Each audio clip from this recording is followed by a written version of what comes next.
और यूक्रेन रूस में जारी जंग के बीच बेलारूस के एक एक्टिविस्ट के दावे ने सभी को हैरान कर दिया है। और ये बेहद सनसनीखेज दावा एक्टिविस्ट की ओर से किया गया है। बेलारूस के एक्टिविस्ट ने दावा किया है कि रूस और बेलारूस के 30,000 सैनिकों को यूक्रेन 6 घंटे में ही हरा देगा। जी हां, जंग की शुरुआत में ही रूस ने बेलारूस को लॉन्च पैड की तरह इस्तेमाल किया था और अब भी वो उसकी सेना का बेस बना हुआ है।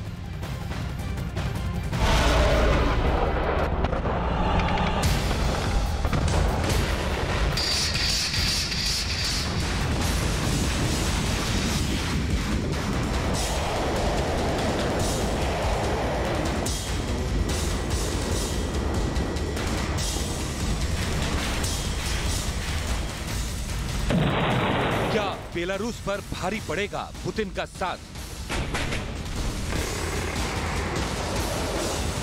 क्या जंग के बीच रूस और बेलारूस की बढ़ेगी मुसीबत?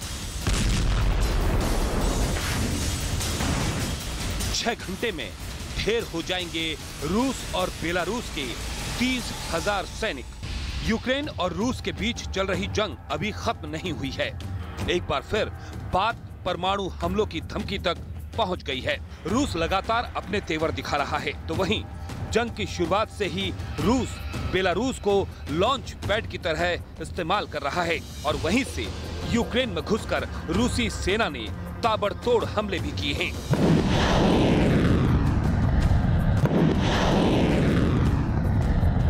और अब तो खबर है कि वहां रूस ने अपने सैनिकों का जमावड़ा बढ़ा दिया है।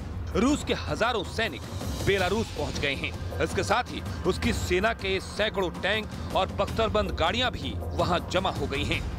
माना जा रहा है कि रूस जल्द ही कीव पर एक बड़ा हमला करने वाला है, क्योंकि ईरान के ड्रोन की मार से बदहाल कीव को हथियाना रूस को आसान लग रहा है।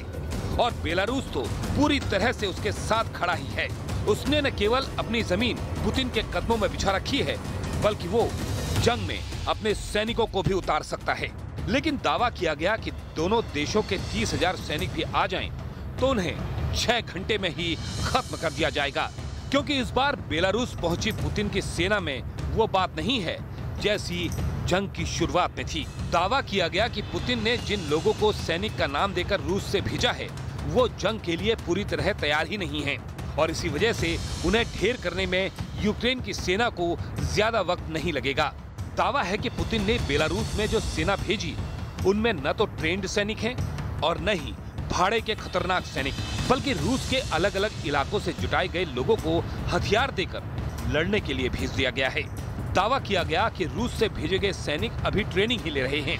इसके लिए वहां 2 बड़े ट्रेनिंग ग्राउंड तक बनाए गए हैं, जिनमें एक बेलारूस के उत्तर में है तो दूसरा पोलैंड की सीमा के पास बना है। दावा किया गया कि वहां रूसी सेना को राइफल चलाने से लेकर हल्के हथियार इस्तेमाल करने की ट्रेनिंग दी जा रही है, लेकिन दिखाया ऐसा जा रहा है कि जैसे रूस की एक बड़ी फौज बेलारूस के रास्ते हमले की तैयारी में जुटी हो। इसके साथ ही दावा ये भी किया गया कि बेलारूस भी अपनी सेना को रूसी सैनिकों के साथ मिलकर लड़ने भेज सकता है और दोनों मिलकर जेलेंस्की की सेना को धराशायी कर देंगे। रूस और बेलारूस मिलकर ऐसा हमला बोलेंगे कि कीव यूक्रेन के हाथ से निकल जाएगा। लेकिन दावा किया गया कि दोनों मिल भी जाएं, तो भी जंग के 8 महीने बाद ऐसा संभव नहीं है, क्योंकि रूस के साथ अब पहले वाले सैनिकों का दम नहीं रह गया। जंग की शुरुआत में ही करीब 20,000 से ज्यादा सैनिकों ने कीव की घेराबंदी की थी। तब कई दिनों के भीषण हमलों के बाद भी उन्हें खाली हाथ लौटना पड़ा था। और अब तो दावा है कि रूस के नए सैनिक पूरी तरह ट्रेन भी नहीं हैं। ऐसे में कीव जीतना तो दूर, वो जंग में अपनी जान ही बचा लें तो बड़ी बात होगी। और लगता है कि बेलारूस भी इस बात को अच्छी तरह से समझता है, तभी तो वो ड्रोन से हमला करने की ताकत बढ़ाने की तैयारी में जुटा है, जिसके जरिए वो यूक्रेन पर आसमान से हमला बोल देगा और उसके सैनिकों को जमीनी हमलों से बचाया जा सकेगा। बेलारूस ने दावा किया कि जल्द ही वो ऐसे ड्रोन अपनी सेना को देगा जो जासूसी के साथ साथ हमला भी कर सकेंगे। उसके मुताबिक आज के समय में अगर खुद को बचाना है तो जंग में ड्रोन ही सबसे बड़ा सहारा है।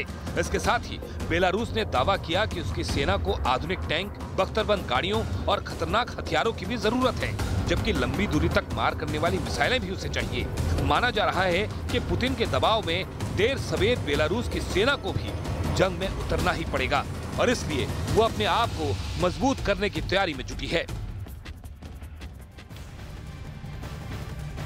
और इस वक्त एक और बेहद अहम खबर आ रही है। यूक्रेन की राजधानी कीव पर पुतिन की सेना के ताबड़तोड़ हमले लगातार जारी हैं। जी हां, दावा यह किया जा रहा है कि रूसी सेना लगातार उन इलाकों को और उन जगहों को टारगेट कर रही है जहां से यूक्रेन की लाइफलाइन को प्रभावित किया जा सके।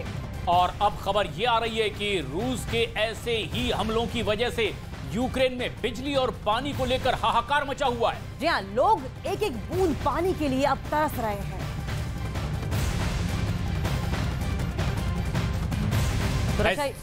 कई इलाके हैं जिन्हें निशाना बनाया जा रहा है। खासतौर पर अब कीव में 80% से ज्यादा घरों में पानी की आपूर्ति पूरी तरह से ठप हो चुकी है। लगभग 3.5 लाख घरों की बिजली प्रभावित हुई है, जिसका साफ तौर पर मतलब है कि बड़े पैमाने पर लोग ऐसे होंगे जो कि इस बढ़ती सर्दी के बीच जद्दोजहद करेंगे अपनी जिंदगी को बचाने की, क्योंकि एक तरफ बढ़ती सर्दी एक मुसीबत का सबब बनेगी, वहीं पीने के पानी की समस्या एक और बड़ी मुसीबत बनकर उभरने वाली है। और न सिर्फ स्थानीय बाशिंदों के लिए, कीव में रह रहे लोगों के लिए, बल्कि जो सेनाओं को मोबिलाइज किया जा रहा है, सेनाओं को बुलाया जा रहा है यूक्रेन में, उनके लिए भी प्रशांत एक बहुत बड़ी दिक्कत के तौर पर ये समस्या बनकर उभरेगी सर्वाइवल को लेकर।